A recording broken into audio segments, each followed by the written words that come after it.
이반 루발은 어려운 가정 형편으로 농업고등학교에서 학업을 마치고 1970년 졸업했습니다. 농업고등학교를 졸업했지만 직장을 구하고 기술을 배우다 보니 보일러 기술을 배워 체코 국영철도 하청업체에서 열차 난방 시스템을 정비하는 기술자로 일하게 되었습니다. 큰 돈을 벌 수 있는 직장은 아니었지만 안정된 직장 생활은 할 수 있었습니다. 이반은 직장 생활 중 지인의 소개로 착한 여성을 만나 1973년 결혼했습니다. 결혼 후 얼마 지나지 않아 아들도 출산했습니다. 안정된 생활을 하던 이반 루발은 지나는 길에 한 종교인이 건네준 책을 받고 종교에 대한 신비주의에 빠지게 되었습니다. 이반은 철도청 보조기관사 일을 그만두고 농가에 가서 가축을 키우며 여유로운 생활을 하고 싶었습니다. 가진 돈에 맞춰 농장을 알아보던 차에 카츠로브라는 외진 마을에 아주 저렴하게 내놓은 농장을 발견하게 되었습니다. 농장을 둘러본 이반은 흡족해하며 1991년 페리테일이라는 농가를 장기 임대했습니다. 원래 이곳을 임대한 목적은 사슴도 키우고 채소도 키우며 여유로운 인생을 살아보려고 임대했습니다. 그러나 이반이 농장을 임대하고 얼마 후 주위 사람들의 이상한 시선에 마음이 편하지 않았습니다. 이반이 인근 마을을 한 바퀴 돌아보려 산책을 하고 있었는데 마을 사람들이 본인이 다가가는 것을 꺼려하며 극도로 경계한다는 느낌을 받았습니다.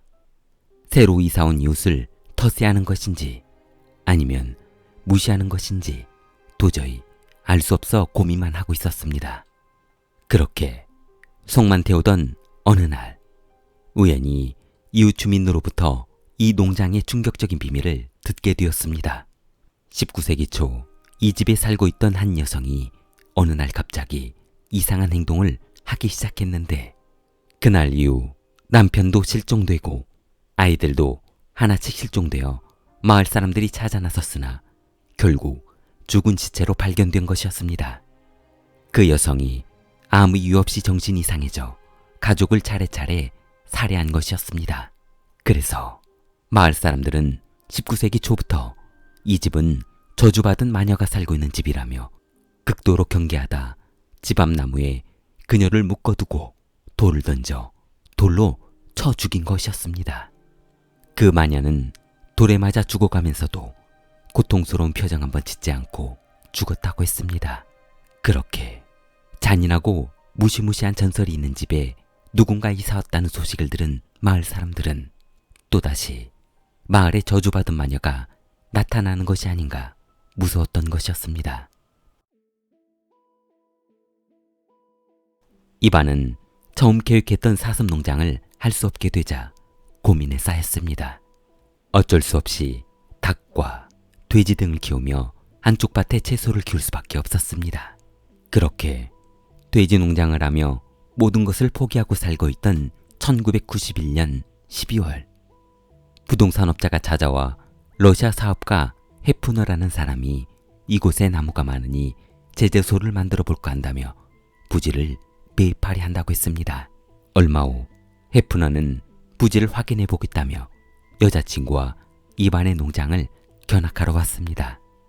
이반은 속으로 드디어 사슴도 키울 수 없는 농장을 처분하고 다른 곳으로 이사 갈 수 있겠구나 하며 좋아했습니다. 한껏 들떠있던 그때 러시아 사업가와 여자친구는 큰 소리를 내며 싸우는 듯 했습니다.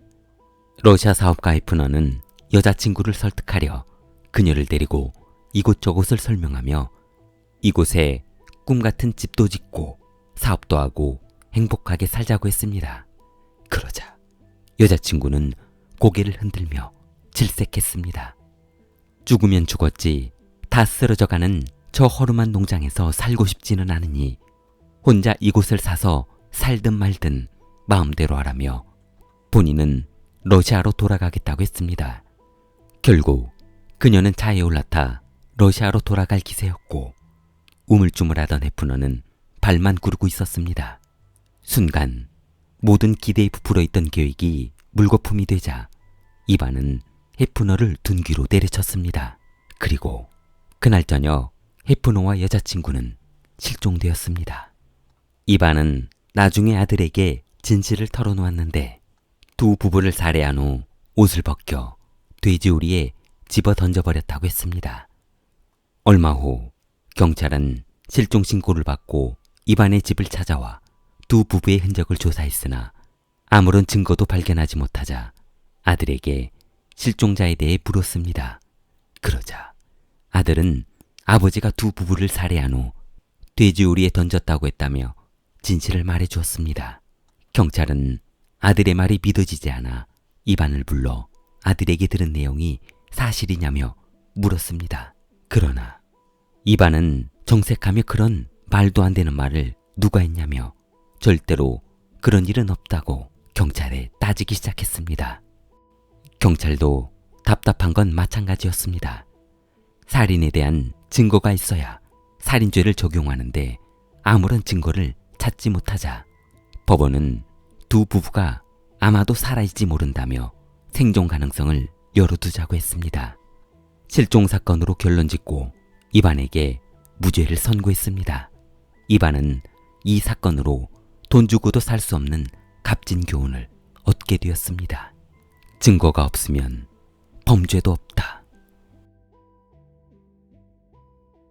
이반은 증거가 없으면 처벌받지 않는다는 확신을 가지고 과감한 범행을 시작했습니다. 그는 증거가 남지 않은 범행을 생각해 봤습니다. 그것은 아주 단순했습니다. 러시아 부부를 살해한 후 돼지우리에 집어던져 아무런 증거를 남기지 않는 것과 살해한 후 토막을 내 아무도 찾을 수 없는 곳에 버리는 것이었습니다. 이반이 이렇게 잔인한 살인마로 갑자기 돌변한 것이 마녀의 집이라 불리는 이 집으로 이사하면서부터 시작된 것인지 우연인지 이반의 계획인지 알 수 없었습니다. 1992년 7월 26일 경찰서에 실종 신고가 접수되었습니다. 실종자는 택시기사 블라디마르였습니다. 그는 이반과 함께 프라하를 출발해 집으로 이동하는 길이었습니다. 이반에게 이번 사건은 철저하게 계획해두었던 살인계획을 실현하는 첫 번째 사건이었습니다. 이반은 가방에 전기줄을 숨겨 뒷좌석에 탔습니다. 뒷좌석에서 무방비로 운전하고 있던 택시기사 블라디미르를 목졸라 살해했는데 살기 위해 발버둥치는 택시기사를 살해하며 처음 쾌락을 느꼈다고 했습니다. 이반은 택시기사를 살해한 후 보즈코브에 있는 정화조에 토막을 내 버렸습니다. 1992년 12월 10일 보석상점 사장 호르키가 실종되었습니다. 이반은 호르키를 살해한 후 증거를 남기지 않기 위해 돼지우리에 던져버렸습니다. 이반은 돼지를 기르기 시작하면서 돼지를 종교적인 존재로 생각하기 시작했는데 돼지는 그의 영매이기도 한 극도로 지능적인 동물로 취급했습니다. 우리 안에 던져주는 모든 것을 흔적 없이 먹어치우는 돼지를 현실 세계와 그 이후 세계를 연결해주는 존재로 생각한 것이었습니다. 경찰은 지금까지도 호르키의 시체를 발견하지 못했습니다. 1993년 5월 26일 이반은 농장에서 일할 사람을 구한다는 구인 광고를 냈는데 이를 보고 찾아온 조셰프가 많은 연금을 받고 산다는 것을 알게 되었는데 그를 살해한 후 깊은 연못에 버렸습니다. 경찰은 나중에 시체를 찾기 위해 연못물을 모두 빼낸 후에서야 시신을 발견할 수 있었다고 합니다. 그리고 조셰프의 아파트 비밀번호를 알아낸 이반은 그의 집에 있던 모든 귀금속을 가져갔습니다. 그리고 계좌에 있던 모든 현금도 인출했습니다. 1994년 3월 8일 이반은 마지막이라고 생각하며 살인을 저질렀는데 음란물 비디오를 녹화해 판매하는 발카브라는 남자를 비관 자살한 것처럼 꾸미기 위해 올가미를 만들어 묵졸라 살해한 후 천장에 매달아 버린 것이었습니다. 이반은 그의 집에 있던 귀금속과 400여 개의 녹화 테이프를 훔쳐갔습니다. 1994년 3월 11일 렌터카 사무실을 털던 이반은 현장에 있던 직원 2명을 동물 잡는 올가미로 목을 졸라 살해했습니다. 그러나 사무실에 있던 또 다른 한 명이 도망치며 경찰에 신고해 도망친 이반을 추적했습니다. 얼마 후 도주하던 이반은 나미스티 미루 지하철역에서 검문하던 경찰에 붙잡혔습니다. 검거 당시 이반은 가발을 쓰고 지팡이를 짚고 있었으며 어색한 노인 흉내를 내고 있었던 것이었습니다. 국민들은 이반의 검거로 속이 시원하다며 법원이 사이다 같은 판결을 해줄 것을 바랬습니다. 그러나 이반의 재판 결과는 큰 충격을 주었습니다. 이반은 무죄였습니다. 이반의 살인 혐의에 대한 처음 재판은 1996년에 시작되었습니다. 그러나 재판을 시작한 지 얼마 되지 않아 찌르비 판사가 이반의 구금 기간을 연장하는 것을 잊어버린 것이었습니다. 1997년 9월 30일 판사는 어쩔 수 없이 이반을 석방해야만 했습니다. 이유는 증거 불충분이었습니다. 판사는 증거도 확보하지 않은 상태에서 이반을 과도하게 살인범으로 의심했다며 여론의 문매를 맞았습니다. 이반은 출소 후 교도소 출입구에서 여론으로부터 집중받자 출소 즉시 스위스로 떠날 계획이었습니다.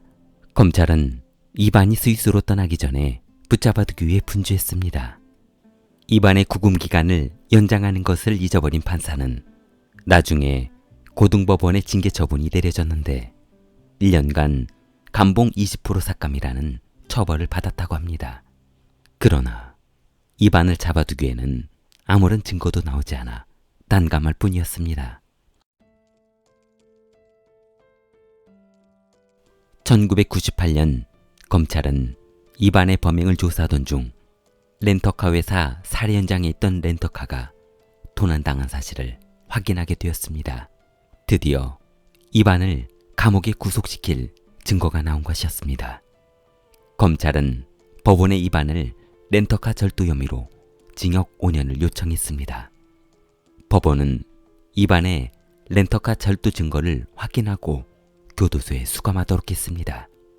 검찰은 수감 중 계속된 수사와 증거를 확보했고 법원은 항소와 재심 끝에 1999년 이반을 5건의 살인 혐의로 징역 22년을 선고했습니다. 이반은 교도소에 수감 중 체코 대통령에게 편지를 썼는데 본인은 아무런 죄가 없는 선량한 시민인데 법무부에서 본인에게 음모를 씌워 감옥에 집어넣은 것이라며 법무부 장관을 구속해야 한다고 한 것이었습니다. 실제로 이반은 교도소에서 법무부 장관을 기소하기 위해 신청서를 판사에게 제출한 것으로 밝혀져 큰 충격을 주었습니다. 그 후 2000년 이반은 수많은 사람을 살해한 혐의로 종신형을 선고받았습니다. 이반은 2015년 6월 29일 카르비나 감옥에서 지병으로 사망했습니다. 좋아요, 구독 부탁합니다. 킬리였습니다.